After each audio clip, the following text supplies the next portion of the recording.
Good morning, everyone. Welcome to the May 15 Friday edition of Market Opening Bell, your 10-minute guide to the stock market. The market focused on developments from the C-Trom meeting. The Hang Seng Index opened 448 points higher, but then gave up its gains, briefly turning negative in late trading. The Hang Seng Index closed at 26,389 points, up less than 1 point. Total market turnover rose to 306.7 billion Hong Kong dollars. The H-share index closed at 8,858 points, down 17 points or 0.2%. The Hang Seng Tech Index closed at 5,076 points, down 17 points or 0.35%. Southbound funds recorded a net outflow of $9.712 billion from Hong Kong stocks, marking the second consecutive day of net selling.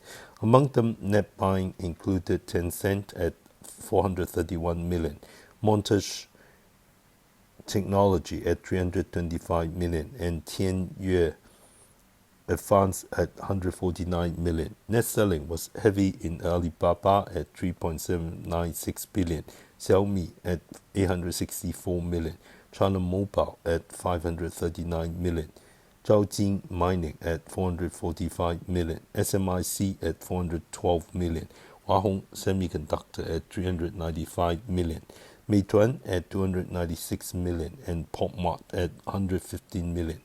Statistics show that southbound funds have sold Hua Hong Semiconductor for 7 consecutive days, totaling $2.171 billion.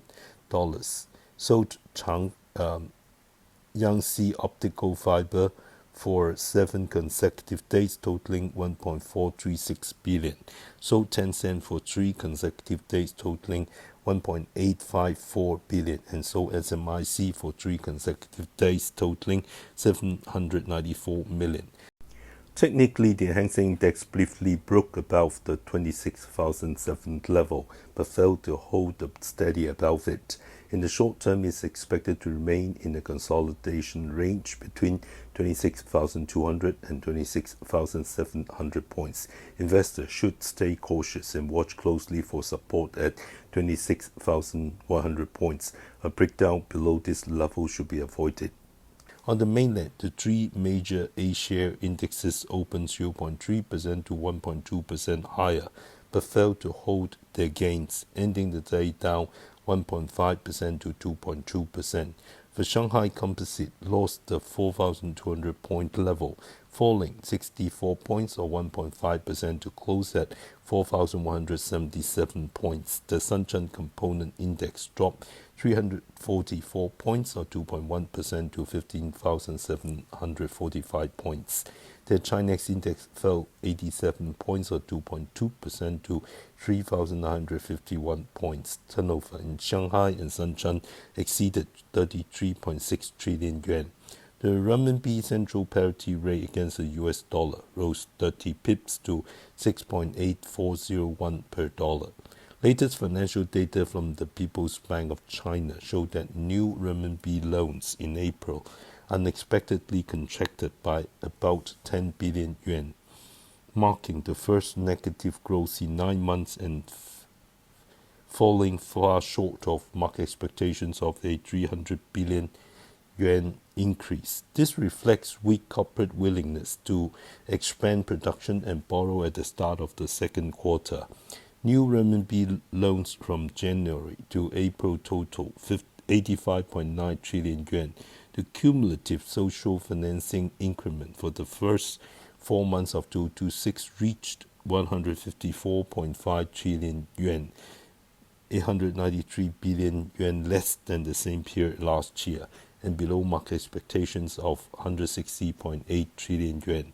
Overall data continue to show stable characteristics, with credit structure continuing to tilt toward the real economy and key sectors. At the end of April, broad money supply M2 grew 8.6% year-on-year, a slight rebound from 8.5% the previous month, and in line with expectations.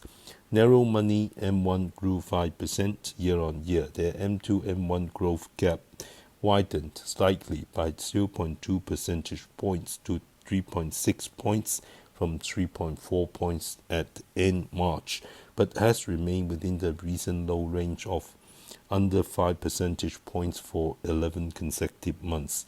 This indicates that funds are more inclined to stay in time deposits and have not yet fully converted into demand deposits for real economy payments. Cash in circulation M0 grew 12.2% year-on-year. Net cash injection in the first 4 months totaled 653 billion yuan. Mainland media reported that according to incomplete statistics, more than 10 new energy vehicle companies have recently adjusted prices, reduced discounts, or plan to raise prices in the second quarter. Among them, BYD raised the price of intelligent driving option packages for some models by over 2,000 yuan.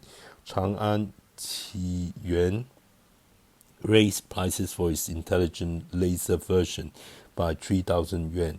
Xiaomi raised prices across its new generation SU7 lineup by 4,000 yen. And Tesla increased prices for the Model Y long range and performance versions by 18,000 and 20,000 yuan respectively. NIO and XPeng also plan to raise vehicle prices in the second quarter. Plans such as Tesla, Seeker, and Avatar have tightened interest-free financing policies, increasing the hidden cost of purchasing. However, Cui Dongshu, Secretary General of the China Passenger Car Association, noted that it will be extremely difficult for the new energy vehicle market to implement across-the-board price increase. From a market perspective, high-end NEV makers generally maintain gross margins above 20% and have stronger cost absorption capacity. Mid to low-end makers face dual pressures of intensified competition and contracting consumer demand. Significant price hikes could easily lead to customer loss, making a full-scale increase highly unlikely. Meanwhile, many brand-new models are entering the market with low-price strategies, further squeezing room for price adjustments on existing models. Most companies' price hike announcements remain largely at the public relations level, with actual implementation facing major difficulties. Kingboard Laminates shares fell 3.7%. China Jushi announced a major investment plan to build a production base in Huai'an with an annual capacity of 50,000 tons of electronic glass fiber yarn and 320 million meters of electronic fabric. Kingboard Laminates will also increase its own electronic fabric monthly capacity by about 14% to 65 million meters by the end of 2026. The expansion news may exert short-term negative pressure on market sentiment for Kingboard Laminates. However, supply bottlenecks in the electronic fiber industry are still constrained by the slow growth in the number of looms. Given loom supply limitations, industry supply growth is expected to remain limited over the next 2 years. Alibaba Health released its full-year results for the 2026 fiscal year ended March 31st, 2026. Overall performance was steady, with the most notable highlight being the company's first dividend payout since its 2014 backdoor listing. It declared a final dividend plus special dividend totaling 0.1947 yuan per share, signaling that its cash flow and profitability have entered a mature, high-quality development phase. Revenue for the period was 34.255 billion yuan, up 12% year-on-year. Gross margin was 24%, a slight 0.3 percentage point decline, mainly due to increased investments in product price power and promotional efforts. Net profit rose 35.2% to 1.936 billion yuan, with earnings per share of 0.1202 yuan. Total dividend was 0.1947 yuan per share, including a final dividend of 0.0595 yuan and a special dividend of 0.1352 yuan. Based on the latest closing price of $4.54, the dividend yield, including the special dividend, reaches 4.6%. SMIC announced its first quarter 2026 results. All key metrics exceeded or reached the upper end of previous official guidance, and it issued significantly stronger than expected second quarter growth guidance. First quarter revenue was $2.51 billion, up 11.5% year-on-year and 0.7% quarter-on-quarter. Gross profit was $504 million, down 0.4% year-on-year, with a gross margin of 20.1% compared to 19.2% the previous quarter and 22.5% a year earlier. Profit attributable to owners rose 5% year-on-year to $197 million. In the previous quarter, SMIC had guided Q1 sales revenue flat quarter-on-quarter, gross margin between 18% and 20%. For Q2, SMIC expects IFRS revenue to grow 14% to 16% quarter-on-quarter, pushing single quarter revenue close to a record high of $2.85 billion for the first time. Gross margin is expected to be between 20% and 22%, a full 2 percentage points higher than the previous quarter's guidance range, showing that depreciation pressure is gradually being offset by strong shipments and capacity utilization. Management stated that based on recovering customer demand and order backlog, they are more optimistic about full year 2026 operations than in the previous quarter. Hua Hong Semiconductor also released its first quarter results ended March this year with strong performance across the board. Core financial indicators met or exceeded the upper limits of prior official guidance, driven by AI demand and high capacity utilization. Net profit surged year-on-year. First quarter revenue was $661 million, up 22.2% year-on-year and exceeding guidance.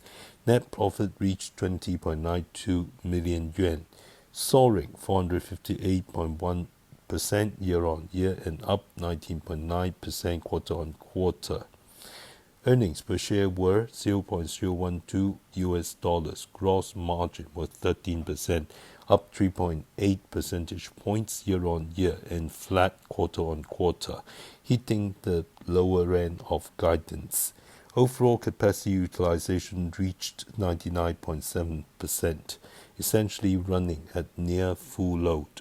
For the second quarter, the company guided revenue between $690 million or $700 million, representing a 4.5% to 6% quarter-on-quarter growth. Gross margins is expected to be between 14% and 16%, a significant 1 to 3 percentage point rebound from the first quarter from the first quarter's 13%. The company disclosed that its proposed acquisition of Huali Micro has been formally accepted by the Shanghai Stock Exchange and has entered the substantive review stage. The entire project is expected to complete in the second half of 2026, which will substantially expand the company's high-end specialty process capacity. Samsonite reported first quarter results ended March this year, showing modest revenue growth but profit pressure, while overall and sales maintained growth. Net profit declined significantly due to geopolitical conflicts, a downturn in the North American market, and a sharp rise in marketing and distribution expenses. Revenue was $829 million, up 4.1% year-on-year, driven by 4.2% growth in direct to consumer DTC channels and 4.8% growth in the fashion bag category. Excluding the Middle East and India markets directly impacted by geopolitical conflicts, overall net sales actually grew 1.6%.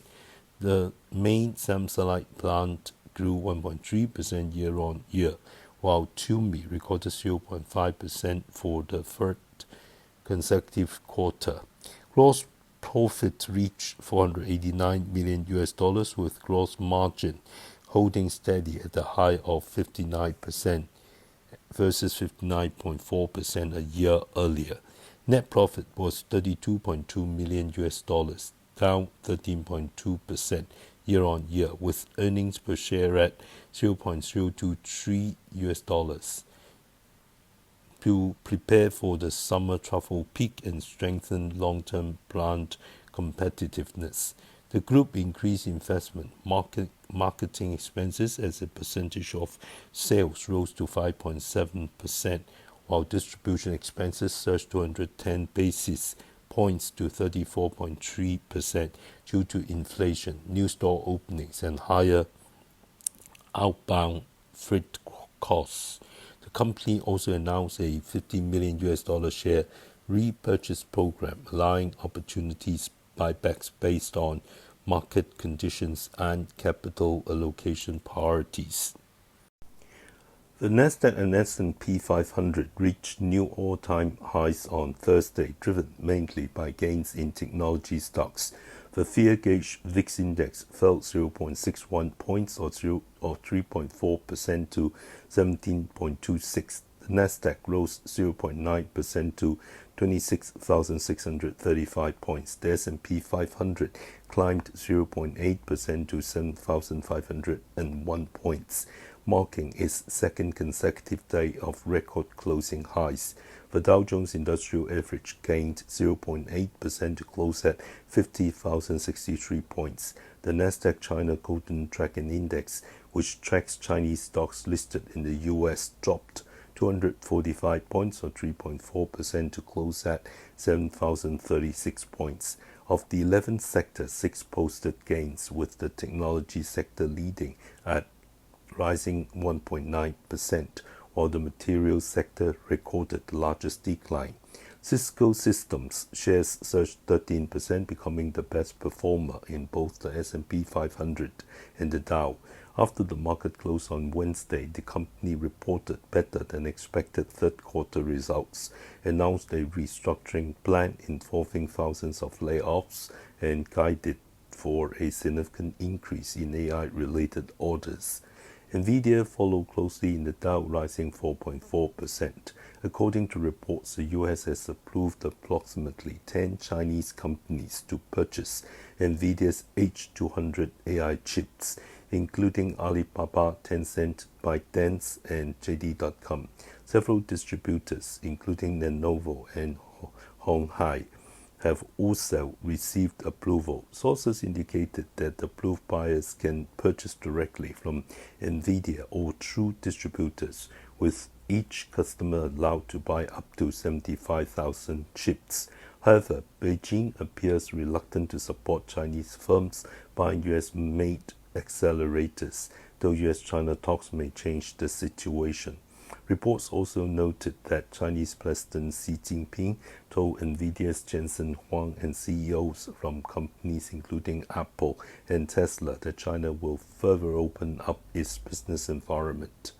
IBM, Salesforce, and Microsoft all rose more than 1%. Trump stated that Boeing would receive an order from China for 200 passenger aircraft, yet the stock fell 4.7%, making the biggest decliner in the Dow. Nvidia's competitor and AI chip manufacturer Cerebras Systems saw its shares surge 68% on its first day of trading on Thursday. Its IPO price was significantly higher than the upper end of the previously expected range. Applied Materials reported second quarter results for the period ended April 26, with both earnings and revenue beating expectations, boosted by growing demand for semiconductor equipment, driven by computing infrastructure expansion. Adjusted earnings per share rose to $2.86 from $2.39 a year earlier, exceeding the consensus estimate of $2.68. Revenue increased 11% year-on-year to $7.91 billion, also above the market forecast of $7.68 billion. The company guided for current quarter adjusted earnings per share of $3.36 and revenue of $8.95 billion. The market had expected non-GAAP earnings per share of $2.89 and revenue of $8.14 billion. Its share rose 3.8% in after-hours trading. The stock has gained 71% year-to-date. U.S. retail sales rose 0.5% month-on-month in April, marking the third consecutive monthly increase and meeting expectations. The prior month's reading was revised to 1.6%, excluding auto sales, which fell 0.4% month-on-month. Retail sales rose 0.7%, also in line with forecasts. March was up 1.9%. U.S. import prices increased 1.9% month-on-month in April, higher than the expected 1% rise and faster than March's 0.9% gain. Excluding the 19% surge in petroleum prices, import prices rose 0.7%. The market had expected a 0.5% increase. Export prices rose 3.3% month-on-month, far exceeding the expected 1.2% gain and higher than March's 1.5%. Excluding the 1.6% rise in agricultural prices, export prices increased 3.4%. Initial jobless claims for the week ended May 9th rose to 211,000 from the previous week's downwardly revised 199,000, higher than the expected 205,000.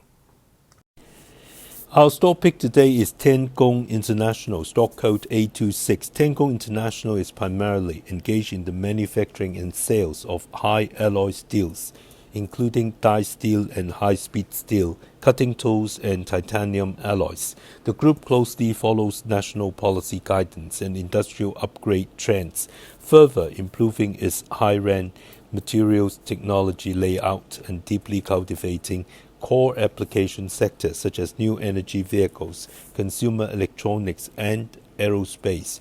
To align with the development direction of lightweighting, integrated die casting, and green intelligent manufacturing in new energy vehicles, the group has continued to increase R&D investment and successfully launch a new generation of high-performance die steel materials. These materials offer superior thermal fatigue resistance and wear resistance, significantly enhancing mold stability and service life, thereby helping vehicle manufacturers improve production line efficiency and product quality. In the titanium alloy sector, the group's number 2 EP furnace project has been fully put into production, further enhancing its refining and processing capabilities for high-purity titanium and high-end titanium alloys. This meets the growing market demand for advanced materials from emerging industries, including consumer electronics, aerospace, and high-end medical equipment. The group is actively advancing its globalization strategy and has established a diversified overseas sales network. The factory in the Lom Southbound Industrial Estate, Rayong